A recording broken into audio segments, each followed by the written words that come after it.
एक झटके में खत्म हुआ देश में ऑनलाइन गेमिंग का डर्टी बिजनेस।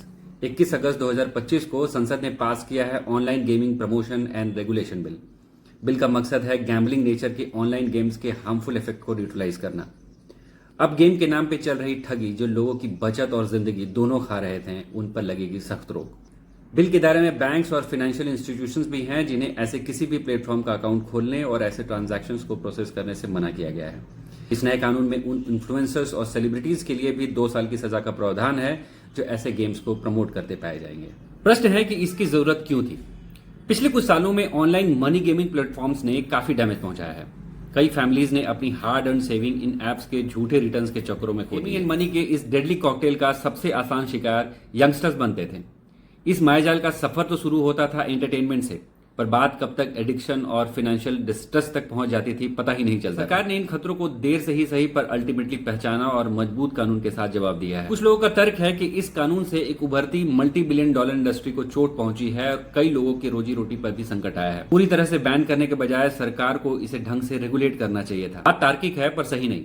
इस डर्टी बिजनेस ने हजारों करोड़ के हार्ड अर्न सेविंग्स को लूटने का काम किया। गांव खेड़ों में छुप छुपाकर चलने वाले जुए के खेल को फैंसी ऑनलाइन गेमिंग का नाम देकर इसे आम जनों तक पहुंचाने का काम और लोगों के ग्रीड को अपने इलीगल मुनाफे का जरिया बनाने का काम किया है इन गेमिंग प्लेटफॉर्म्स। राज्यसभा में एक सवाल का जवाब देते हुए आईटी मिनिस्टर अश्विनी वैष्णव ने बताया कि एक एस्टिमेट के अनुसार देश में लगभग 45 करोड़ लोगों को इन एप्स ने निगेटिवली इम्पैक्ट किया है और इस क्रम में लगभग 20,000 करोड़ से ज्यादा की सेविंग्स आम जन से इन लुटेरों के पॉकेट में गई है। इतना काफी है यह डिसाइड करने के लिए कि किसका इंटरेस्ट प्रोटेक्ट करना ज्यादा इंपॉर्टेंट है, कुछ हजार लोगों का जो इस इंडस्ट्री के लाभार्थी थे या करोड़ों की संख्या में गुमराह होती देश की आबादी का।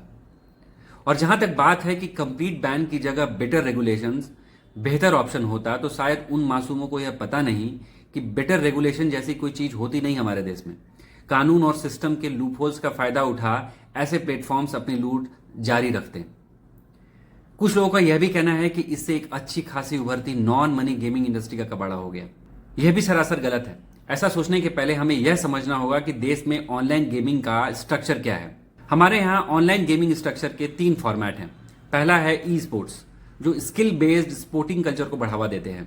यह जारी रहेगी और इस बैन का इस सेक्टर पे कोई निगेटिव इंपैक्ट नहीं होगा। दूसरा फॉर्मेट है सोशल गेमिंग का, जिसका मकसद है सोशल इंटरेक्शन एंड एंटरटेनमेंट।